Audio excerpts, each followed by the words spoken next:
Go ahead. What a privilege. Thank you. Thank you. Hello. Hi, Alan Miracle. Pleasure to meet you. Tom Gann. Yes, sir. Thank you. So I live, our connection is I live not too far from Eastland Baptist Church, about 31st Memorial in Tulsa. And so we're just at the Capitol today spreading the word about SB 13, which you're aware of it, Justice Oaks bill to abolish abortion? Yeah. Cool. I was just wondering if you were generally favorably disposed toward it, and if you had any influence to wield, you would wield in support of it. Just wondering.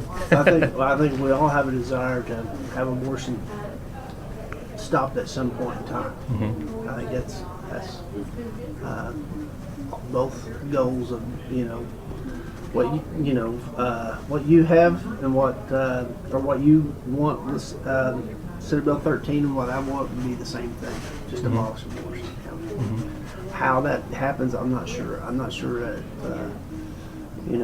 what that will be.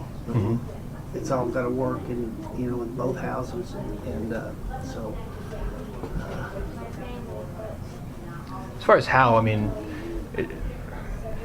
to me, having thought about it quite a bit, it seems like the most straightforward path, at least, is to just say it's murder because it's murder.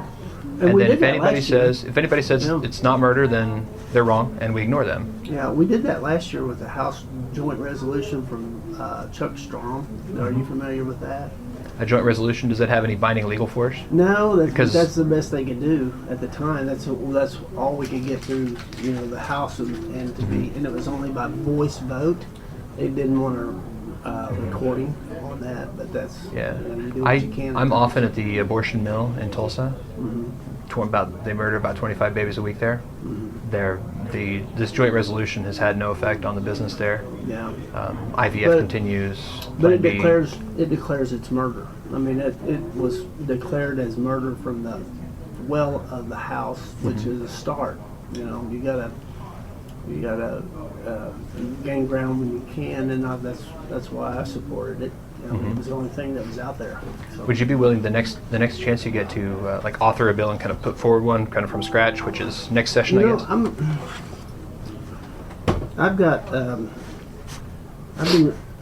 I've been studying this, how states outlaw abortion in ways that survive the courts. I'm going through this right now. I have looked at some other things that are happening in Alabama, and which they just declared an unborn child at conception is a person, which is a step in the right direction.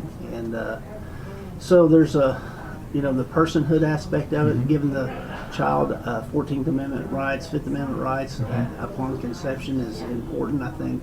Okay, I don't agree, but I see what you're saying. Yeah, so that's where I've focused my study and the things that I've been studying here. How much have you looked into the idea of asserting state sovereignty in the face of federal tyranny, and actually saying nullification? Is that what you're talking about? Yeah, I mean, some people use that word. What I'm trying to say is that whether we call it nullification or kind of put it under an existing movement, basically, we all agree that the Supreme Court was wrong to assert Roe versus Wade. Okay, so it was a horrible it's a horrible decision. So the question is, why are we abiding by it? And wouldn't it be the just and righteous thing and truthful thing to do to declare straightforwardly, as the Scripture says, that we declare the truth of God openly rather than engaging that kind of skulking in darkness and playing political games? What if we just said the right thing to do is to ignore the Supreme Court, just like when they said that Dred Scott was subhuman because he was black? Right. They were wrong. Yeah, they were wrong to say that it was okay to intern Japanese Americans in concentration camps and to take all their businesses and homes. They were wrong. I think, I don't know, recent events in New York and the recent events in Virginia has kind of brought a renewed light on although we've had it since the 70s, the fact that what they're doing up there seems to have caught people and refreshed and brought it to the forefront again, with what New York decided about post-abortion abortion. And so I can't answer that. I don't know why we as a society don't do that. If I may suggest, I think that it's because of the pervasiveness of the pro-life ideology that we've all been engaged in for 46 years. I believe this New York and Virginia thing will serve the exact same purpose and have the exact same outcome as the hullabaloo over Planned Parenthood selling corpses a couple of years ago. There was no consequence to that. Everybody was like, oh my gosh, Planned Parenthood sells corpses. But nobody stopped to say, wait a minute, Planned Parenthood makes corpses of living babies. Nobody was outraged about that. That continues with no encumbrance.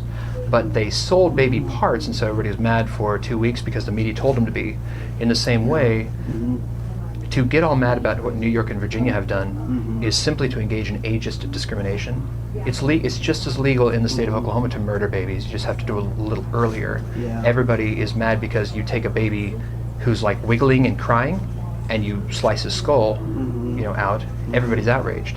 But when you take that same baby and move back 30 weeks, everybody's fine with it, and that's evil. I know. I don't know. It's just evil and deception is what it is. And, So probably the best thing to do would be to consistently cry for justice, accept nothing less, and that's your job, is to cry for justice. The scripture pronounces in Isaiah chapter 10, woe upon someone who enacts unrighteous decrees to deprive the poor and the needy and the fatherless of justice. Essentially to propose a law that does not provide justice for all victims of such a massive oppression is to put oneself under the woe of God, the condemnation of God. you can propose a law, but getting it passed is another thing, and you have to work through the system in order to make sure that the proposed law moves forward. And that seems to be a hold up here in the process. About getting. Are you ready? Are you here to see me?